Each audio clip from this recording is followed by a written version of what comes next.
Hello friends, আজ আমি তোমাদেরকে একটি কবিতা আবৃত্তি করে শোনাবো। তাই তোমাদের যদি আমার আবৃত্তি ভালো লেগে থাকে তোমরা please like, comment and subscribe করে দিও।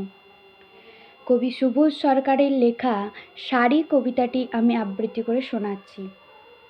বিয়েতে ৫১টা শাড়ি পেয়েছিল মেয়েটা, অষ্টমঙ্গলায় ফিরে এসে আরও ৬টা। এত শাড়ি একসঙ্গে সে জীবনে দেখেনি। আলমারির প্রথম থাকে রাখলো সেসব নীল শাড়িদের। হালকা নীল একটাকে জড়িয়ে ধরে বলল, তুই আমার আকাশ। দ্বিতীয় থাকে রাখলো সব গোলাপিদের। একটা গোলাপিকে জড়িয়ে সে বলল, তোরে নাম অভিমান। তৃতীয় থাকে ৩টি ময়ূর, যেন ৩ দিক থেকে ছুটে আসা সুখ। তেজপাতা রং যে শাড়ি